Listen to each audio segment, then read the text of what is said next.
I'm Ian McClean, founder of Flow Group and Greenline Conversations. This podcast has grown out of the chaos that's been thrust upon us, and in it, I share the best of 25 years of helping leaders in business organizations deal and cope with change. So, as you're out there, busy making sense of it all, trying to cope and repurposing your organizations, I'm hoping that some of this will provide some help, some of the time. I'll keep it deliberately short because I know you're busy. Let's dive in. The first paid employment I ever had was in southern Germany during the height of the Cold War. There, I worked as an agent for an American organization that sold American-made cars to American soldiers. My success as an agent led to the company approaching me and asking me if I wanted to become a manager. I was curious, so I asked, well, what does that involve exactly? They said, well, you get a new company car. Well, that's good. You get an expense account. Good. And you get a corner office. What was not to like? I said, anything else? And they said, oh, by the way, you will get a territory with some people to lead and manage.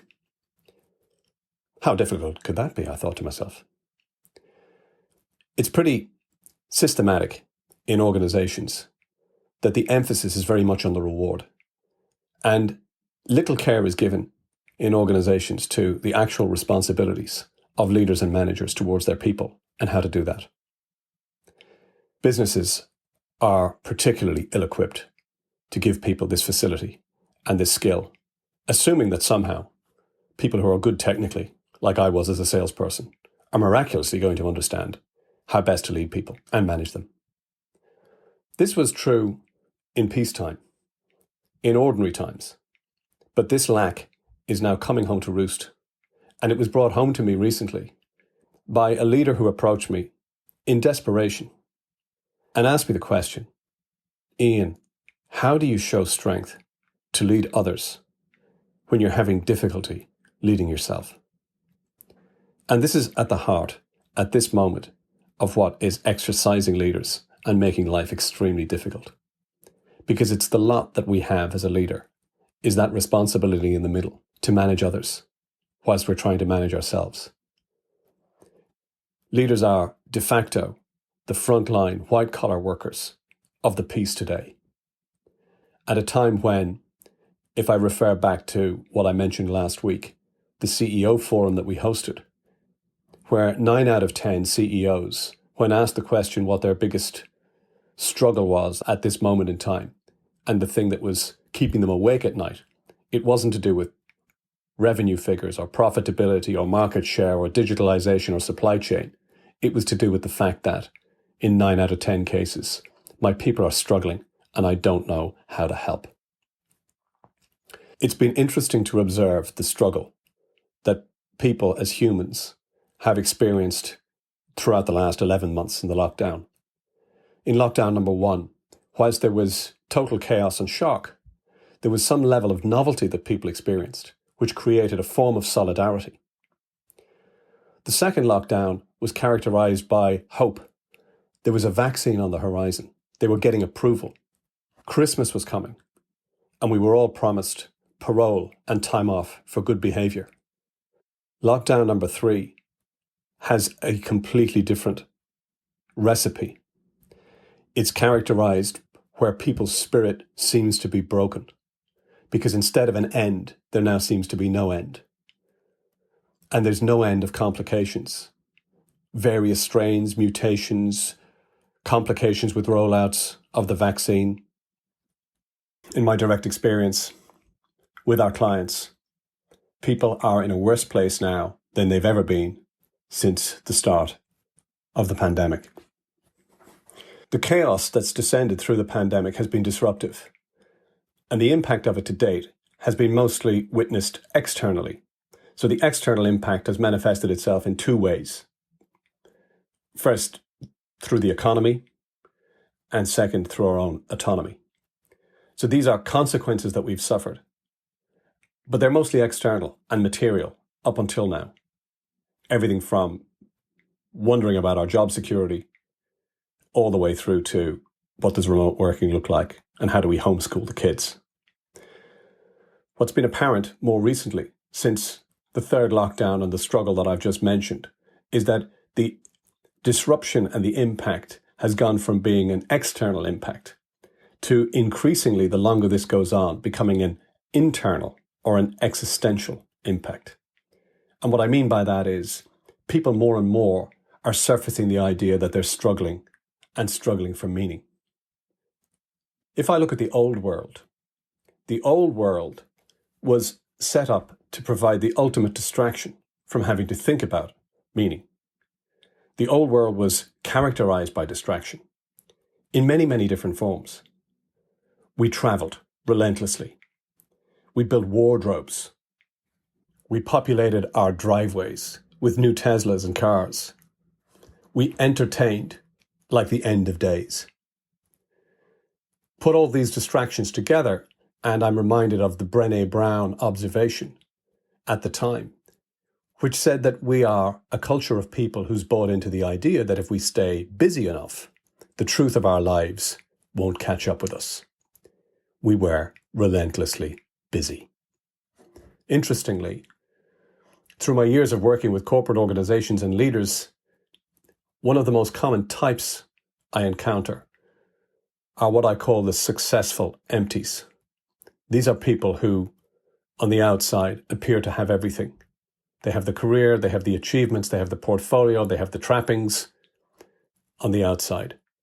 But on the inside, it's accompanied by an existential vacuum. And the more they strive to achieve more, the more empty they feel inside. And very often when I'm coaching with executives, this comes out because people are more honest there. And the catch cry normally is, I feel empty inside because I don't know what's it all for. Growing up, my generation weren't particularly encouraged to seek meaning in life. Nope. That job was outsourced to popular religion. But the newer generations, from the millennials forward, have purpose and meaning very much on their personal menu. A Johns Hopkins University study recently discovered that 78% of their students rated purpose and meaning to be the most important thing in their life and career. In fact, it's one of the greatest difficulties and challenges that older leaders find trying to manage the younger generation is their lack of understanding around the importance of purpose and meaning, because it was never part of their context originally. Resilience is probably the most important thing that we need to cultivate, and there's a very direct connection between resilience and meaning. Viktor Frankl, who wrote the book Man's Search for Meaning, based on his experience as a Holocaust survivor, said that the most resilient people in his experience during the Holocaust were those who were most successful at finding meaning, even in an environment as hopeless as a concentration camp. He himself found meaning through his ability to help others, with his training as a psychiatrist and as a physician. Finding meaning is not as easy as it sounds. It's not like finding your keys. It's not something that you go in pursuit of and all of a sudden, ta-da, you find it lurking underneath the couch. It's certainly not the idea of Douglas Adams in The Hitchhiker's Guide to the Galaxy, the quest of finding the answer to the meaning of life, the universe, and everything, which, by the way, is 42. Paradoxically, meaning is something that you discover or you uncover when you are least looking for it. Apparently, you need to let it happen by not caring about it. You don't aim at success or meaning, because the more you aim, the more you'll miss it. Meaning, like happiness, cannot be pursued. It must ensue. Meaning becomes a side effect of pursuing other goals. So this is not to say don't set goals, but the goal is not to find meaning. Meaning comes from pursuing the goal. It just ensues. So Where do you look for this? And how would you start? Well, there are three areas where you can discover clues to what this might be like, because meaning for everybody is different. The first area is to explore your own talents and your own passions. What is it you're good at? What is it you enjoy? What is it you feel strongly about? The second area to explore is to engage in something that provides something that is greater than you. And the third is simply to be present, because we can only live one moment at a time. And perhaps the greatest gift you could give as a leader to your people right now, who are struggling with meaning, amongst other things, is just simply to be present with them in their struggle. And who knows, it might even help you with yours. One thing is for sure, it's a long way from the corner office in Heidelberg. Until next time, stay sane, stay safe, stay connected.